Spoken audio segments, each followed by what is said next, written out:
Is money a collective illusion? And what does that even mean? Well, unfortunately, most people don't really understand what money is. They think it's like the paper dollars that are in their wallet. But really, without a fundamental understanding of what money is, you can't understand what's going on in the world. You can't understand what's happening with Russia, Ukraine. You can't understand what happened in Canada. You can't understand what happens with China and the United States without having this fundamental understanding of what money is. And of course, who better to answer this question than Robert Breedlove, the host of the What is Money show. We're going to talk about that. We're going to talk about who should even be focusing on this, what this means, what are the certain attributes that money is supposed to have or needs to have in order to be a good money. We're going to talk about the trust of money, but even bigger than that, the money network. What is the dollar really? I think a lot of people really misunderstand exactly what the dollar is and the network there. We're going to talk about this collective illusion, trust, what trust means, the confidence in the redeemability. We're going to talk about the new technology that's changing things. Of course, I talk about Ray Dalio and Zoltan Pozsar completely missing this. We'll talk about that. We'll talk about some of the history of technology and how it's changed the world. If you understand this, you can understand what's happening right now. And then we'll even get into Elon Musk taking over Twitter and what this really means from a bigger standpoint for money, for society, for the world, etc. It's a great conversation with Robert Breedlove, as always. Also, just to let you know, he will be a featured speaker at the Market Disruptors Live 2022. There's a link down below, marketdisruptorslive.com. It's coming up in Dallas. You do not want to miss a chance to come hang out with Robert, meet him personally, as well as some of the other best analysts in the world, including Luke Rahman, George Gammon, Daniel DiMartino Booth, Jeff Booth, Greg Foss, myself, of course, and so many others. Come hang out, have a drink with us, sit down, have dinner with us, and so much more. There's a link down below, marketdisruptorslive.com. And other than that, let's go ahead and jump right into the interview with Robert Breedlove. All right, Robert, thanks for joining me again today. Always a pleasure sitting down with you. Been looking forward to it. Hey, Mark, it's not been that long. So nice to see you again after, what's it been, a week? Well, it's been a while since I've had you on the channel. Right. But yeah, we got to hang out quite a bit last week, which was awesome. I always love hanging out with you. So we were hanging out at Bitcoin 2022. Let's talk about that just for a minute. What did you think about the conference, just, I guess, from a high level? Well, this year was definitely a lot bigger. I mean, that would Yeah. be the first takeaway. I think it was really well done. I like the layout inside the convention center. It was a bit confusing, I think, at the beginning, just trying to get a lay of the land. Yeah. Once you knew everything was, it was a nice flow. The experience for me was very similar to last year, actually. Like, almost everywhere I went, just getting mobbed with love. Yeah. You know, people are like, thank you for whatever, the Sailor series or this thing you wrote, or, you know, this interview of yours that I saw. Yeah. I was overwhelmed because I thought back at Bitcoin 2021, that was kind of an anomaly year. You know, Bitcoin was way up, you know, the show was new. And that was my experience at Bitcoin 2021, is people just mobbing me with love. Yeah. Like, well, surely Bitcoin, this one will be more calmed down, chilled out, because Bitcoin price isn't moving as much. I've been putting out a lot of work, but you just don't, like, you and I have talked about this. You put out a lot of work sort of in isolation, and you don't really see the impact on people's lives. Like, you see it through social media a little bit, but to see it in person, yeah, it's a whole different ball game. I think the vibe was tremendous. I mean, I'm more bullish on the Bitcoin community than ever. Yeah. People are just this transformation that occurs personally, psychologically, financially, you know, it really seems to be like rippling through everyone, and hopefully changing lives for the better. So it was really nice to see that phenomenon up close and personal again. Yeah. I also think about, when you're investing in venture, and I know you had your fund, going for a while. So like, when you're investing in venture, typically those are, 6, 7, 10 years before you see those types of deals come to fruition. And so like, how do you track that? And like, you track the user growth and you can track the development on the network. I think about those two metrics. And so if you look at the growth, the trajectory of the audience growth, right? So from 2019, like 1,500 people, 2021 was, 10,000 people. And this year was like 30,000 people. Right. Yeah. And were you at 19? Yeah. 2019? Yeah. In San Francisco. That was like, it was small. 1,500 people maybe. And then they, I guess, 10x'd it for 2021, or that's 2 years. So 10x. Because 2020 was off because of the COVID. Canceled. Yeah. And so, yeah, I think it was 13 or 14,000 people last year. And then this year was what, 35,000? Yeah. They've built a hell of a business, you know, and it's kind of centered on that one giant event per year. And I really enjoyed it. I am sort of regretful. Like I missed the last day of the conference because I had the Peterson event that night. I started to lose my voice in the morning. So I was Yeah. really worried about going to the conference and not being able to speak during the interview. Yep. I ended up skipping that last day and just resting my voice. And then the day after, they had the comedians and music festival, Yep. which I actually wanted to attend, but you know, we're doing other events and all that day. So there's just too many things to do. We were hanging out at Michael Peters, or I'm sorry, we were hanging out at Michael Saylor's house having a barbecue. Yeah. So, and that was a really good time. That was a highlight for me too, just to get together with, you know, so many people that we're close with, and just have a little huddle. It was a lot of fun. Yeah. Yeah. And then, I mean, talking about, you know, Michael Saylor, just like the high level of people that are at those events. So like, again, from 2019, it was pretty like hardcore Bitcoiners. And this year we had billionaires, obviously Michael Saylor, senators there, Cynthia Loomis, and then, I mean, Jordan Peterson. I mean, there's probably nobody bigger in the thought leader space today than that guy, right? Yeah. I mean, I certainly think so. It's pretty clear my perspective on Peterson. He's definitely the greatest impact on my thinking for a living person. You know, maybe Mises and some of these other guys are up there as well in terms of people that are past, but it was an honor. You know, it was an honor to put this event together. I really enjoyed our conversation. I appreciate his skepticism and his thoughtfulness. You know, he's not just drinking the Kool-Aid. You know, he's really trying to come at it from multiple angles and take the argument, or, you know, the Bitcoin thesis apart. And that's ultimately what makes it so valuable. That's what we're all trying to do. He's an extremely fast thinker, fast talker. You know, he's got a lot of intellectual horsepower. Hard to keep up with even, but I thought his fireside chat with Tur was great. Yep. That was more, I guess, a bit more surface level in terms of his thinking about macroeconomics and Bitcoin. And then that night, which was our first in-person, our first live event, first interview I've done in front of a live studio audience. We had, I mean, you were there in the front row, and we had 700 people there, I think. Wow. Was it that many? Dang. Yeah. It was packed. We went deep. You know, I tried to skip the surface level discussion and just go straight to the bottom of the rabbit hole. And, you know, he's so fascinating. He can talk about anything and can tie it back to really these different psychological dimensions and, you know, human development. We talked a lot about game theory and how humans sort of bootstrap morality through play and the nature of voluntary versus involuntary games. And we're tying all these things back to money and Bitcoin. And, you know, that's my litmus test for an interview is I'm trying to learn. I call it learning out loud. So I want to have conversations that are interesting to me, that are pushing my own understanding, where I'm at the edge of my understanding, and hopefully my guest is as well. And we're producing something novel and useful in that dialogue. And I think we did it. You know, the feedback from the live event was wonderful. We're working on releasing the video now in the next few days. We're just running it through the edit flow and making sure it's tight. And so we'll see what the world thinks. I thought it was amazing the amount of work that you did in advance to like really put the questions in order and build, you know, kind of from that first principles level. So highly anticipated for you to release that. I'll watch it again. Everybody else should as well. But so if we look at the Bitcoin, you know, like I said, if we look at the Bitcoin conference, the growth of the trajectory of the audience, the amount of people that have come there, like the mind share that's coming over to the space, it's like pretty amazing. It's definitely one metric that I'm looking at. Yep. One of the things that I saw at the conference was I worked at news desk. I know you worked it as well for a couple of days. I was working on industry day, which was the first day, and there was a lot of people from the industry, and they're talking about, you know, we need regulations and we need clarity, and they kept saying we need to push for mass adoption, push for mass adoption, push for mass adoption.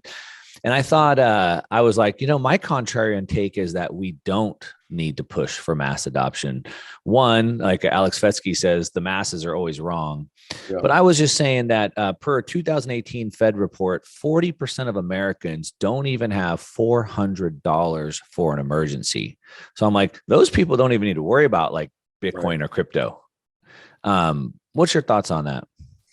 Yeah, I mean, I guess I'm in alignment in a way that I've always thought of Bitcoin's adoption would progress according to the minority rule. And I've written some about this. This is a concept I picked up from Taleb, but just this idea that the preferences of an obstinate minority typically can influence the preferences of the whole. So long as the Right. whole doesn't, they're sort of indifferent to what most people don't care. Like they want their money to just work, right? I Right. want to swipe the card and put the thing in the account and know that it's there.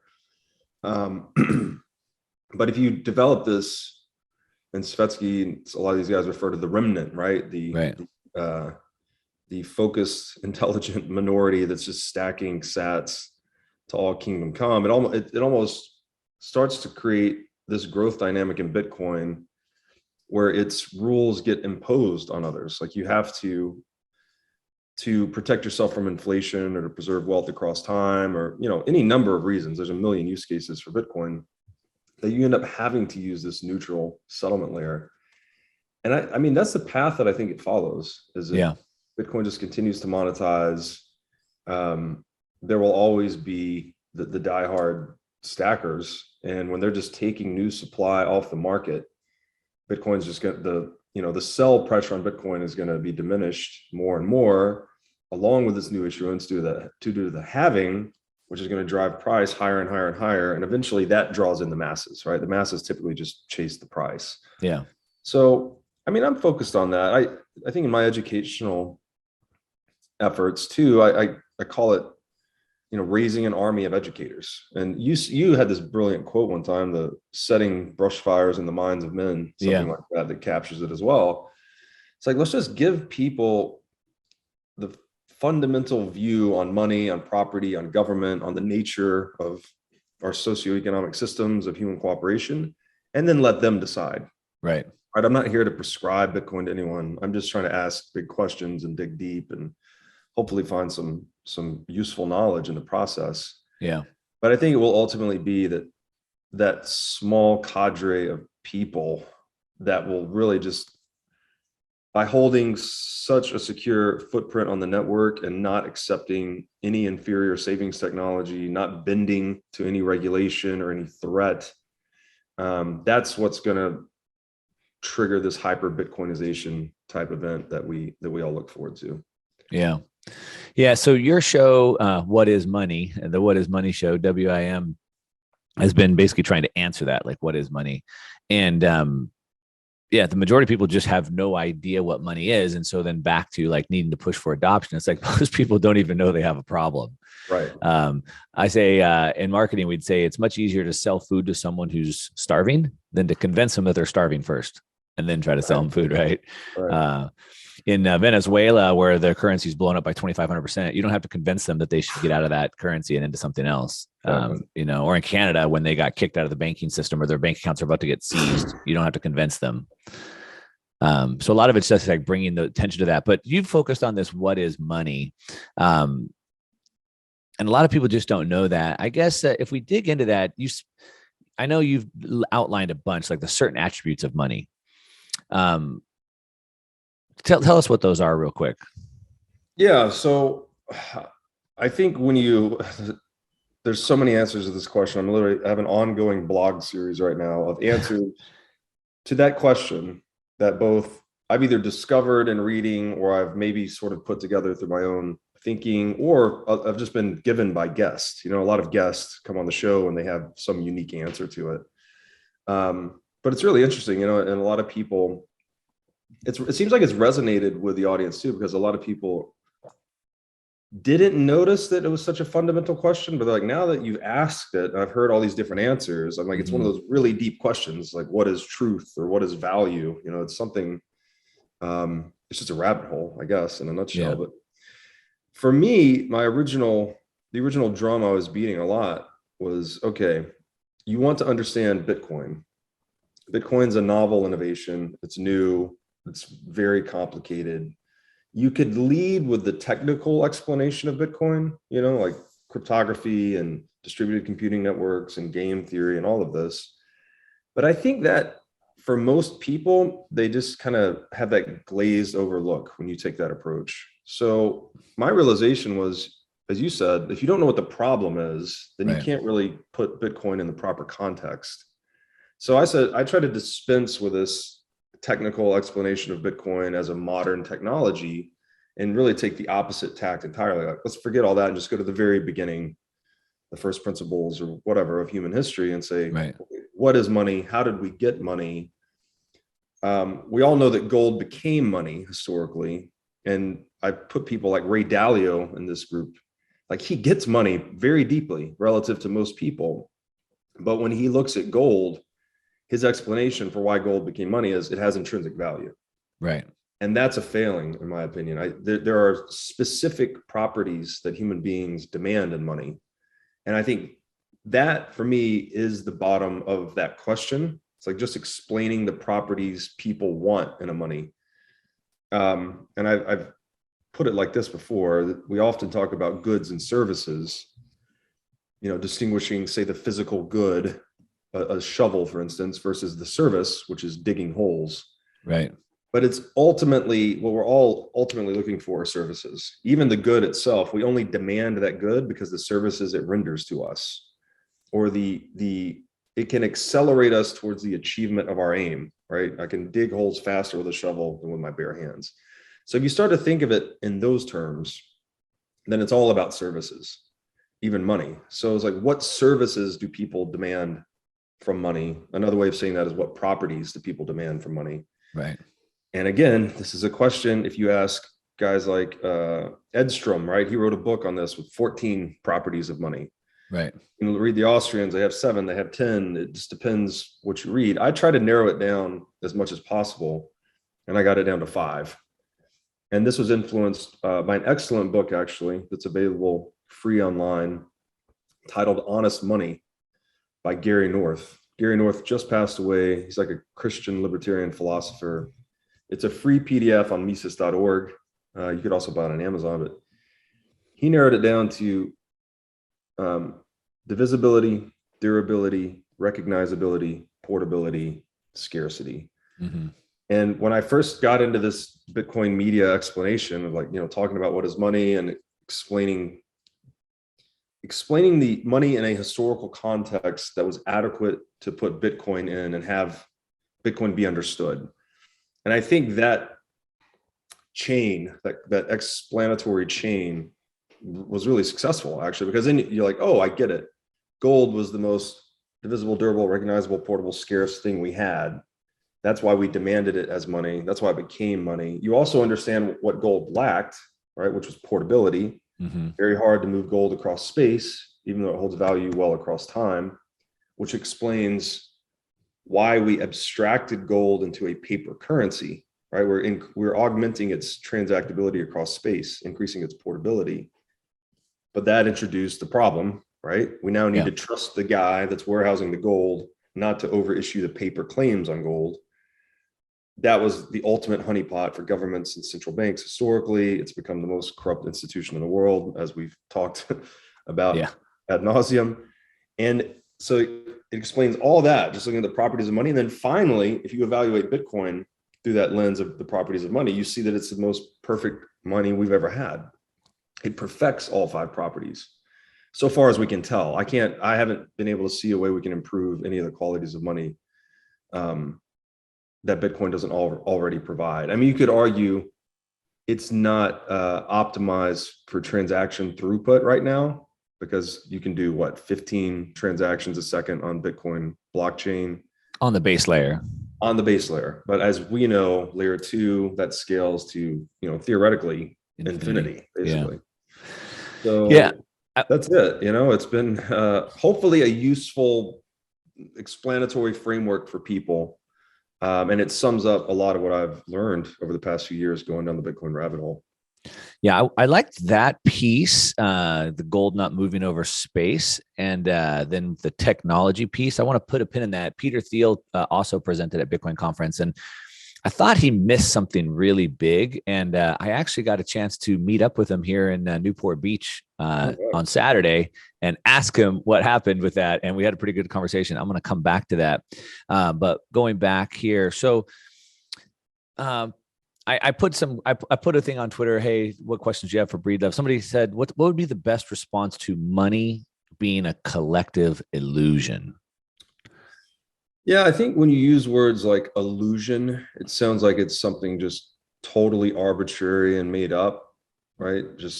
But it's not. It's a social construct. You could say a social technology. A calendar is a social technology, right? We're all using this mutually understood framework for coordinating our time, so that such that we can jump on a Zoom call at 12:30 on a certain date. We can Yeah. plan into the future. So it's not, you wouldn't say a calendar is a collective illusion. I mean, it's not, it's non-corporeal, it's not material, but it's a knowledge framework that we use to interconnect our minds and coordinate ourselves.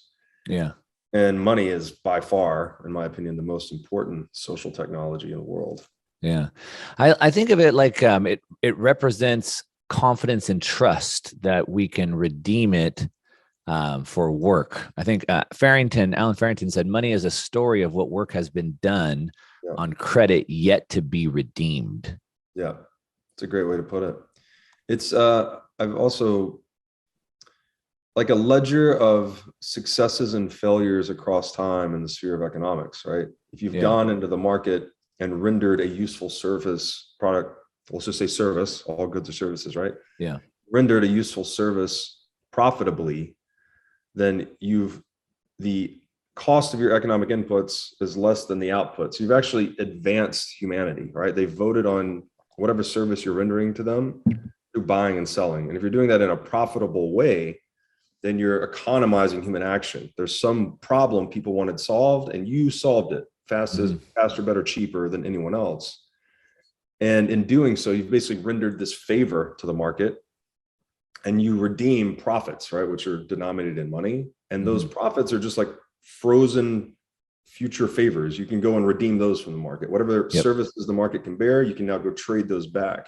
And that's the game, right? That's how we advance. That's how we civilize. It's how we create wealth. It's how we accumulate capital. It's how we live in this lap of luxury that we all enjoy today, where we fly all over the world, and we have advanced telecommunications. This is all a result of that market process. Yeah. And money is the vital lubricant to that process. So the reason why I asked that is because if it represents confidence and trust in the ability that we can then redeem it, somebody else will accept that from us, right, for their work. Then I think about the state of money today, right? So the trust that we have in money. So what's money backed by? Money's backed by trust, maybe then. And so if we look at like the Biden administration seized $7.5 billion from the Afghanistan central bank. The Canadians donated $25 to truckers, got their bank accounts frozen and kicked out of the financial system. And then one of three global superpowers with nuclear weapons got their money seized. And so it seems like trust was just put on the altar and sacrificed. Yeah.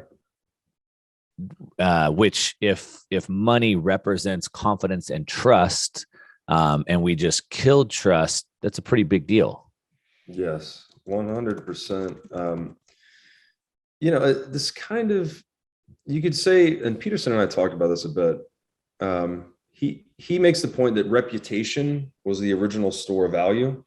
It's the I took from that. He said reputation is the original form of proof of work. Right. Yeah. So the analogy, store of value. Yeah. If you're a hunter gatherer and you bring down a mammoth, you can't eat all the mammoth yourself, obviously. But if you share it with your compatriots, maybe they didn't help you bring it down, but you share it with them, you can develop a reputation as a good hunter. And then maybe next time they bring down a mammoth and you're hungry, they can reciprocate. And that's kind of like the proto exchange economy right there. So it really was just reputation based, IOU based, if you will, before it was ever based in money. And you could think, and the flip I put back to him was like, yeah, that makes a lot of sense. But when we get into that money economy, we also start trusting the money with the best reputation. Right? Like we're trying different things as money, different things to hold value across time. Yeah. There's this experimental process that ultimately led us to gold. Gold was the thing that was indestructible. No one could counterfeit it. No one could inflate its supply arbitrarily. So it basically developed the best reputation as a store of value. And that's why it became the monetary base layer of the world. And I think what's going on today is that people are just getting a wake-up call in the realities of counterparty risk, right? This, as we say in Bitcoin, not your keys, not your cheese, or not your keys, not your coin. We've seen it happen at a lot of levels, right? We saw the Canadian truckers, bank accounts frozen. You mentioned the central bank level censorship. And what's interesting here, this is kind of a paradox, or it's ironic, I'm not sure which. You and I are passionate about education. It's basically the only thing we do, right? We wake up every day, read, write, talk about Bitcoin, trying to light the brush fires in the minds of men. Yep. But I would say that all of our efforts do not hold even a candle to the blaze that's being created by this censorship. It's the biggest, brightest billboard you can imagine for Bitcoin. Yeah. Specifically the Russian freeze, because that was 630 billion, I think. Yeah. That's a massive amount of capital to just have turned off by counterparty risk. Yeah. Yeah. And that goes back to not having easier to sell food to someone starving than to convince them they're starving first. And so if somebody's drowning, you don't have to convince them to grab the life raft that's right next to them. And so to your point, this has created this hey, we're all drowning, right? We're all in this system. We're all drowning. So if we trust the money with the best reputation, okay, that's one thing, which I guess has been the dollar. I mean, it was gold, obviously, and then it's the dollar. But then think about this. So then what is the dollar, right? The dollar is really, this is something I've been thinking about quite a bit. The dollar really is a payment network. Is what it is, right? It's the easiest way, the best reputation to move money around the world. And so, of course, Russia didn't just get their dollars seized. They didn't even have that many dollars. They got their FX accounts because they had a bunch of different currencies. They got their FX reserve seized, and they got kicked out of the SWIFT system, the payment network. Right. And so not only did they kill the dollar, which had the best reputation, but also the payment network, right, which is actually a pretty big deal when you think about that. Yeah, absolutely. And, I would say first and foremost, the dollar is a derivative of gold. That's the only reason we ever had a paper currency anywhere ever, was to facilitate the portability of precious metals, whether gold, silver, whatever it was. Obviously, due to technological realities and or people's ignorance of the financial system and money, we got to 1971, right, where we broke that peg permanently. We've never looked back. And shortly after that, right, because, to use a sailor aphorism, money is energy, right? It's economic energy. Right. So the dollar was pegged to the energy expenditure necessary to produce gold. That's what secured its supply. When we break that peg, you can't leave the dollar unpegged. So very quickly, it was repegged to black gold. Right. The petrodollar. So that's now what the United States, it's the point of leverage the United States uses to impose this, I think as Gladstein typically calls it, the global dollar hegemony. And it's, we forcibly denominate oil contracts in oil, or in dollars rather, et cetera, et cetera. That's also changing now, like as a result of the Russia thing. I think they're selling oil in rupees and other currencies. So that the unipolar world we had around the dollar, it's being ripped apart in real time. Right. And it's hard to say where that goes, but you bring up SWIFT too, Russia getting kicked off that. Ultimately, it's just a messaging system, right? You're just messaging amounts of money across this network. There's not any final settlement occurring in terms of like gold being transmitted. Right. And so all these things, like, it's just another big billboard for Bitcoin. It's like, well, you're going to kick us off the global trade network effectively by kicking us off the SWIFT system. Is there an alternative messaging system we could use to conduct this international trade? Well, it turns out there is. Yeah. And that's where nobody can turn off. That's where I'm going. I'm trying to use your technique to build this conversation. So if the dollar was the money with the best reputation, but really it's the payment network, to your point, it's like a messaging network with the best reputation. But now we found out that, that you can only use the network if we say you can use the network, because it wasn't just dollars, to my point about Russia. It was the network they got kicked off of. Now, you mentioned Ray Dalio, and his research is amazing. He's He's forgotten more than I'll ever know. I mean, his research is unbelievable. I just finished his book, and I've done some videos on it. The Changing World Order. I forget the title. I just finished it, and it's an amazing book. Everyone should read it. And then you mentioned the word multipolar. I don't know if you've been reading some of the work of Zoltan Pozsar that he's been putting out recently. He's been talking about this Bretton Woods 3, and talking about how I don't know. Have you heard about that, Zoltan Pozsar and the Bretton I've Woods heard, 3? yeah, it was recommended to me. I haven't read it yet. I mean, the big level is that Bretton Woods won 1944, obviously went to a gold standard that was still commodity money, right? So the world had been on commodity money. 1971 broke the gold standard, and we went to what he calls inside money. So basically bank treasuries. So Right. no more commodity money. Now it's fiat money. And that we've been in that since 1971. So he calls that Bretton Woods 2. And now that agreement was broken. The payment network was shut down, February 26, 2022. And now we're going back to Bretton Woods 3, which is a commodity money again. So now everybody's hoarding natural resources, natural gas, oil, et cetera. But one thing that Dalio and Pozsar both seem to miss, and of course, I've been talking about these 3 revolutionary cycles. So we have to look at this like political revolution cycle, which Dalio nails. I mean, his research is amazing, and he shows how we have the U.S. as a declining superpower and China as a rising superpower. And he nails this down from like a political standpoint. And even he talks about these 80-year financial revolutions, these long-term credit cycles. But what he misses and what Pozsar misses is the technology revolution piece. Mm-hmm. And so on about a 50-year time frame, we have a technological revolution, not a technology, but a revolution that changes the course of humanity. And they didn't bring that in. And so we have this technology, and to the point, if the payment network is broken, we have a new payment network. And here's something I've been thinking about. So in the United States, we had the telephone, and all throughout the US, we have telephone poles and telephone wires running everywhere, right? And that was put up about 100 years ago. And the internet scaled pretty quickly. The adoption scaled pretty quickly because we had telephone lines. Mm-hmm. In the old days, you had someone at the switchboard and they would route that call, right? And then we scaled pretty quickly because we had the telephone lines and it ran over that. But today we have wireless phones.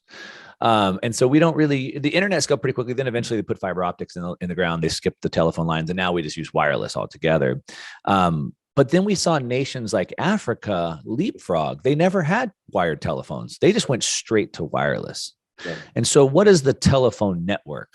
Well, it's an information network, right? Through wires. And so if you think about the dollar being a payment network, that's to the point had the best reputation, it's now killed. Could we see other nations just leapfrog right past that payment network and just use a different payment network? Absolutely. I think it's a brilliant way to break it down. And, to your point with Africa, it's like they had no technical debt or infrastructure debt in that leapfrog. So it's a huge boon for them to skip this wave of fixed capital deployment, because if you deploy a bunch of whatever telephone poles, telephone wires, and then 10 years later you don't need them, mm-hmm. Well, that's a huge outlay that's no longer benefiting you effectively. Yeah. And so if you're a smaller, up and coming developing nation, you can observe these technological trends playing out in the developed world and, cherry pick what's best. You can skip the telephone poles and go straight to wireless. And typically those advancements, almost by definition, are orders of magnitude more efficient. So that nation then becomes more competitive relative to the developed nation with the infrastructure or technical debt. And, I think that is again, great way to look at it. The other thing I would add there is this idea of dollar derivatives now being built on the Bitcoin blockchain, typically with a lot more yield, right? You can hold whatever USDC, there's a million stable coins out there that offer some yield that you cannot get in the traditional banking system. So that's an added inducement for people to migrate from legacy banking infrastructure into something Bitcoin or even crypto related. That's something to watch for. And this idea of neutral settlement network, neutral settlement layer, what Bitcoiners often call Bitcoin money for enemies, mm-hmm. That's very valuable, right? You want to be able to trade with everyone, but you want to be able to do it in a way that you don't have to trust anyone. Right. And that's what Bitcoin ultimately is. Like, you get to trust the math, the self-interest of market participants, and thermodynamics effectively through its supply secured through energy expenditure. And that gives it a very potent reputation as money, right? It's like something no one can control, no political attack vector or organization can change the rules. That's a very big deal. This is effectively what was Russia doing. They were playing in a certain financial network, right? And then the rules were changed on them. Like, oh, Yeah. you're now ejected from the game, or you've lost your points, or whatever analogy you want to use here. Everyone has this demand to play the game with fixed rules. So Bitcoin, it's such a brilliant innovation. It's almost established a reputation so free of counterparty risk that it's more like the sun coming up, right? You know there's going to be a block average of every 10 minutes. That's all it does. And that's literally the only thing it does, and holds a supply cap of 21 million, and no one can change it. Like, that's the whole value prop. So I think the more conflict and tension we have individually, geopolitically, at whatever layer, the more demand you're creating for that neutral settlement territory. And ultimately, as you're pointing out, Dalio is brilliant. These guys have thought about it a lot, but they missed the technological piece, I guess. And this is not on them. This is a human thing. We're really bad at prognosticating the future. Right. You go back into the 50s or the 70s and look at sci-fi future films. We're blasting around rockets all over the universe and space. But no one had the handheld supercomputer. Right. We didn't know social media. There's predictions that have been closer. Like, I talk about the sovereign individual a lot. They predicted some of these things in like 97. So say a couple of decades before they transpired. But looking into the deep future, I think it's much harder to tell where we're going. Yeah. But and so that should give us all some pause and humility as guys that look into the future. But the norm I would say here that seems to be, I don't want to say irrefutable, but very common, is that societies tend to have hard money. Right? Hard money is the norm of human history. We've been using gold for 5,000 years. We've had this fiat anomaly for just a few hundred. So it would seem to me like when trust is being lost, we're going to revert back to the mean of hard money. The difference in a guy like Dalio and my own thinking is, I just think Bitcoin is disruptive to gold. I think gold has failed, basically. And so we need something new. And I can't see what that would be other than Bitcoin. Yeah. And we were just going to keep going back to trust, right? It's going to keep coming back to that. But to your point, about Dalio, it's not on them, because futurists have always gotten it wrong. Obviously you're right. We've been wrong about what the future holds. We thought we'd have flying cars by now. We don't, obviously. But it is a little bit on Dalio as well, because I think if you go back to read The Sovereign Individual, to your point, and I know you've talked about it extensively with Saylor and whatnot, if you go back through all of history, it's technology that changes the world. Right. I've heard you talk about the stirrup, right, and allowed the knight, right, to have power. And then it was the gunpowder revolution. And it's always technology that changes the world. So to look at the world changing, to Dalio's book, the Changing World Order, and only look at it from a financial standpoint and disregard technology, which although we can't predict it, we can see looking backward, it's been the catalyst for change. And then to disregard that, I think, was a pretty big miss. And again, his research is amazing, not to take anything away from it, but I think it's interesting to look at that. And even Zoltan Pozar, right? And so it's like, we're all trying to basically go, we're going back to gold, and missing that technology has changed that. Something else, you made me think of this statement I heard from Giacomo. We were at the at Tonevay's Unconfiscatable conference like a month ago, and Giacomo was given a talk, and he was talking about money, and he was talking about KYC, and he said whoever's a proponent of KYC has no understanding of economics, because I must know the reputation of the person I'm doing business with, the store. So I need to trust that In-N-Out's going to make me a good burger, or whatever, the food's going to be good. I need to trust them. They need to have a reputation, but they don't need to know me, the customer, because I give them money. There's no need for them to know me, right? That's the whole point of what money is. Yeah, I didn't mean to cut you off. I was just a trust minimized medium of trade. So it's another definition of money. Yeah. So going back to the tech piece, so we've lost trust, not just trust in the money, but trust in the payment network of money that we have today. It's been lit on fire, if you will, right? Put front and center, and just everybody's been shown that you can't use it. And to your point, we use that money for enemies because, whether you agree with what's happening in Russia, Ukraine, or don't, or what happened in Canada or don't, it doesn't really matter, right? It can always be used against you at some point. But going back just to the tech piece, what's also interesting, you mentioned, the dollar derivatives off of gold. And this is something going back to Peter Thiel. So he talked about in his presentation, he showed that you have Bitcoin about 800 billion, and then you have gold, 12 trillion, and then you have equities, 100 trillion. And he talked about these different assets and how Bitcoin could maybe rise to be gold as this like store of value. And then he showed this other chart where you basically had Bitcoin over here as a store of value, and then you had Ethereum up here as a velocity of money. And I just watched this presentation and I said, that's all wrong, because Bitcoin is all of that together.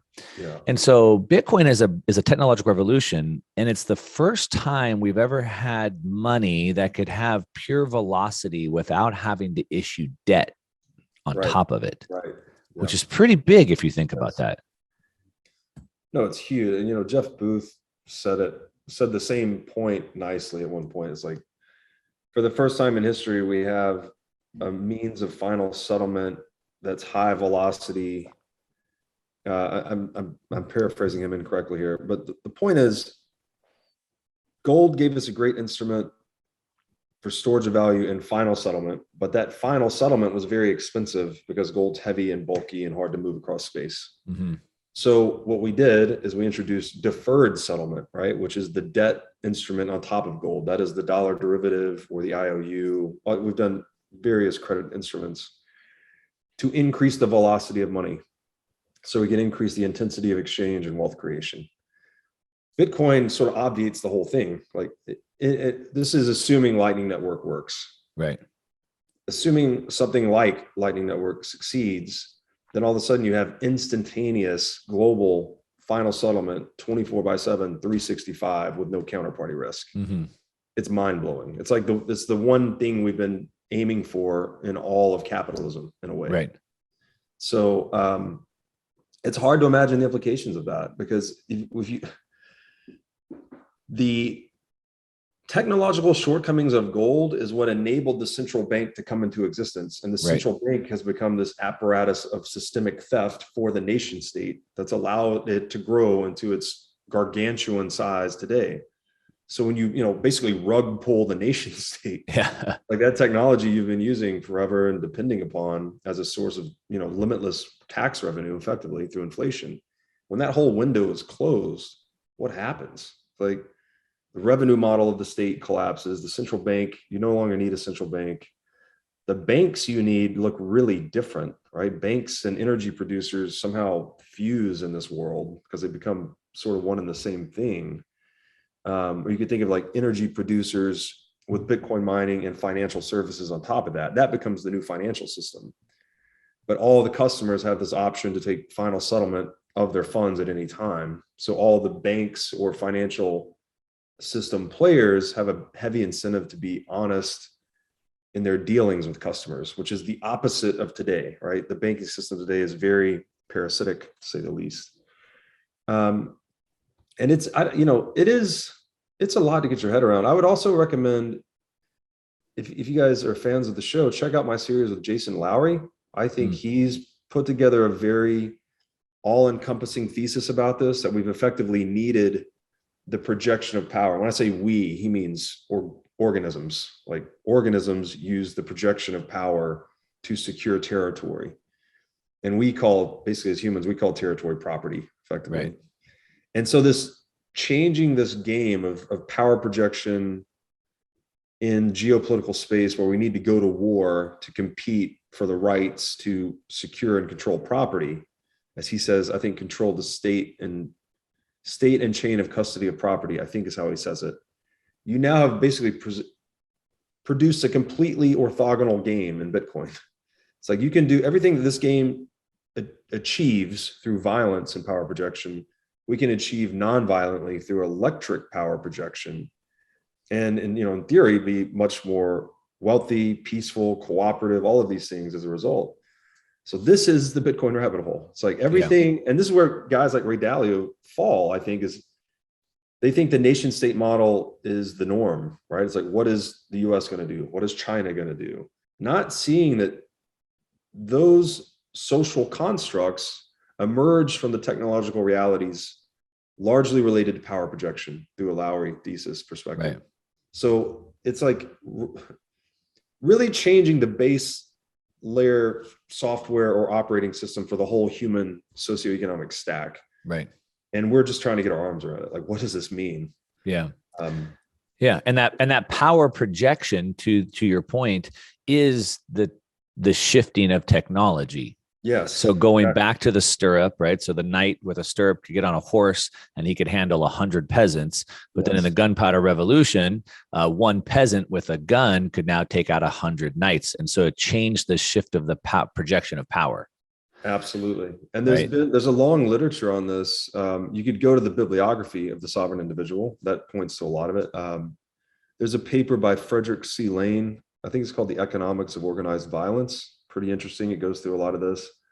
I use those two examples, but there's many examples of this. Like one little innovation pops up that changes the warfare game. And as Lowry would say, a new Schelling point is established and everyone's forced to adapt to it. One he talks about a lot is cannon warfare. Yeah. Like once the cannon was invented, you can't not own cannons. Right. Otherwise you just go away, right? Yeah, exactly. So yeah, and it's not just warfare. I mean, obviously, the Industrial Revolution created this whole centralization swing. So the last 250 years, we've been moving to cities and moving to countries and cities because of the Industrial Revolution. And so that's obviously changed it as well. But to your point, and the point they make in the sovereign individual is the return on violence. Yes. And so when the return on violence is high, or when the return on violence is low. And so like, that's the piece. So back to Ray Dalio. I mean, he talked about, to your point, the rise and fall of these nation states, but we can see that what typically makes them rise and fall was technology. And even if you look at the rise and fall of China, they held on to the silver standard. Yeah. And that was an old technology that failed them. Right. And they kind of fell behind on that. Yeah. And this sound like these topics sound pretty esoteric to a lot of people, and they were to me too when I first discovered it. So it takes, I guess, some reading and some reflecting to let it sink in. But maybe the easiest way to think about it is, again, property is just being the relationship between people and their stuff. The cheaper you can defend, the more cost effectively you can defend that relationship, the less you need a state or an organized monopoly on violence. Yeah. And Bitcoin's basically the most cost-effective form of property to defend in history, right? Like to hold your Bitcoin in a geographically distributed multi-sig wallet costs you next to nothing, considering you can preserve any amount of capital in that you want. So the whole game has been flipped again in terms of projecting power to defend property. And that is what changes. That's what heavily influences, let's say, the way we organize ourselves in our affairs. Yeah, I know. You've had conversations with Yaron Brook. I have as well.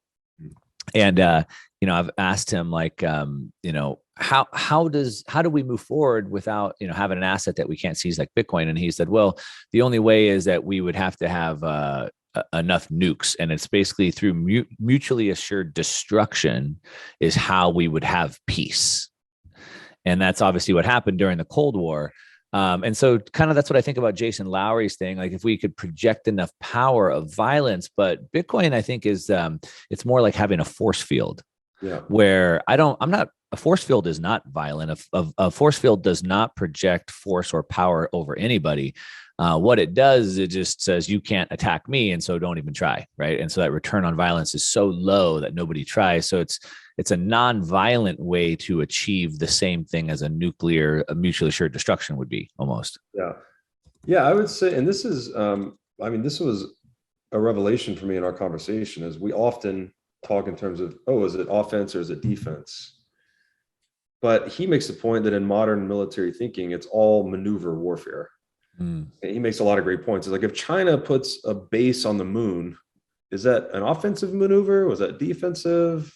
how we respond to that. Is it offensive? Is it defensive? And it really made me think. It's like we kind of just arbitrarily designate something as offense versus defense, but ultimately it's this Darwinian maneuvering constantly trying logistics. Warfare is won in logistics. Exactly. And I agree with you. Bitcoin certainly seems like something much more defensive, in that you can just secure your property in a way that's very hard to violate. So it's much like a force field. But it has this interesting offensive quality too. It's like by being the ultimate force field, it's sucking the energy out of fiat systems. Like everyone's exiting the fiat system into Bitcoin. So it's actually destructive to the fiat currency complex in the long run. So it's kind of like a force field with a black hole like gravity that's ripping things around it apart. Yeah. One more topic to discuss that's a little bit different, but maybe somewhat related, is Elon Musk and Twitter. And the one thing that I see, well, there's a lot of things that I see there, a lot of angles that we could take with that. But specifically, the angle that I'm thinking about is, so if money is communication, the Bitcoin network is a better network that communicates money or information better. The Elon Musk takeover of Twitter has had a lot of pushback. People who work in Twitter say they're going to quit, things like that.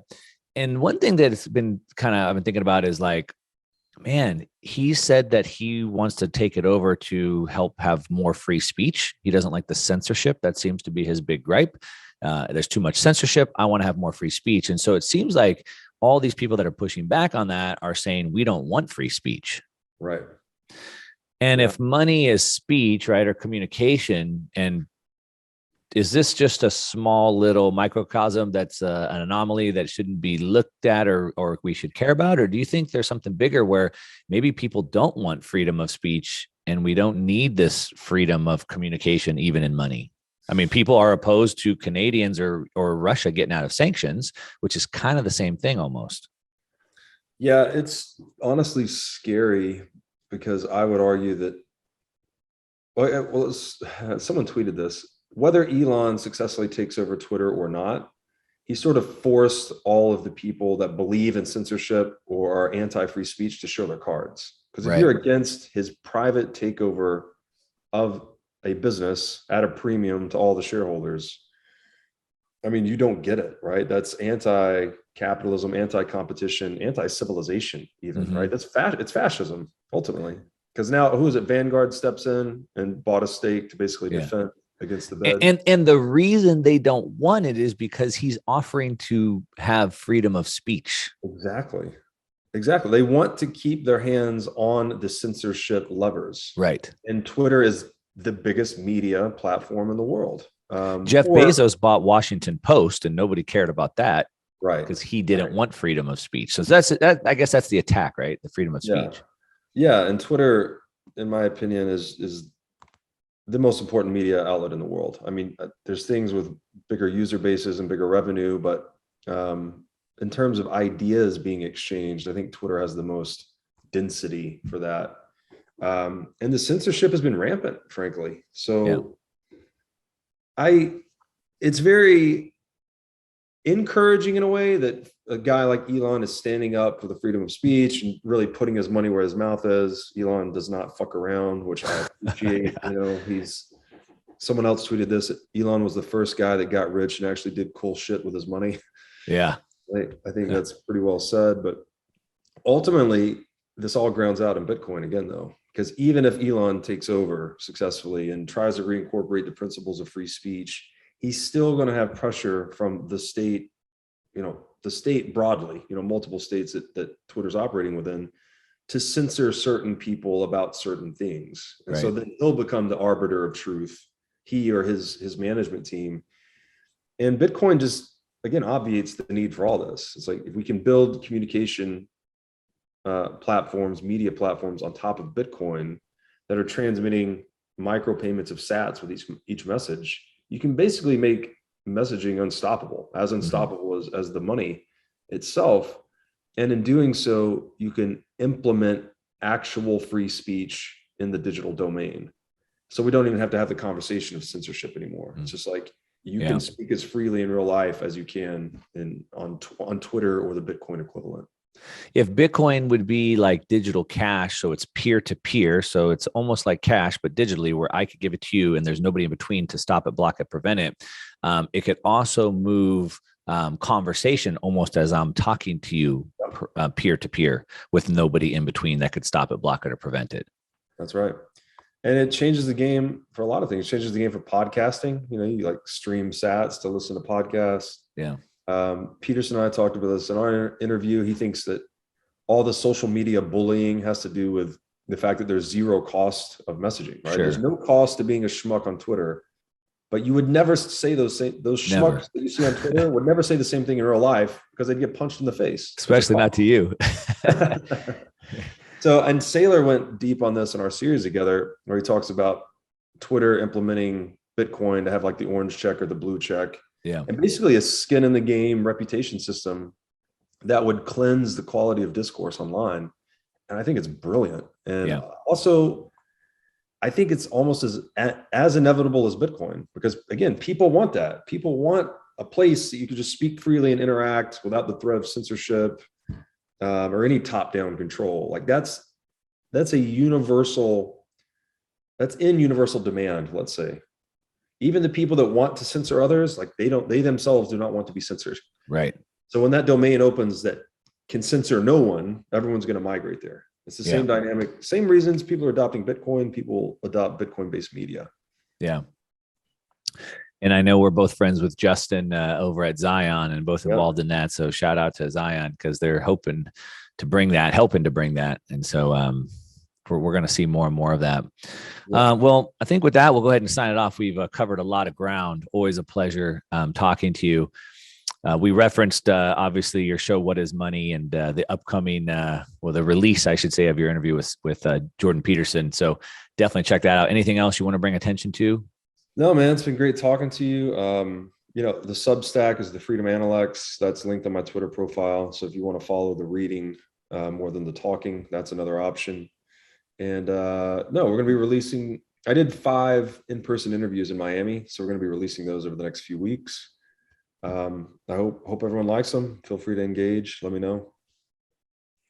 All right, Robert. Always a pleasure. Thanks so much. Thank you, Mark. All right, hopefully you enjoyed that conversation with Robert Breedlove as much as I did. I always love talking to him. It's always a pleasure. Even though we get to hang out a lot, I still love to sit down and have these conversations, and hopefully you enjoyed it. I understand sometimes it's a little bit philosophical for some people, but it's important to go there, because without that understanding, you don't have the base to see what's going on in the world. It's super, super important. Hopefully you enjoyed that.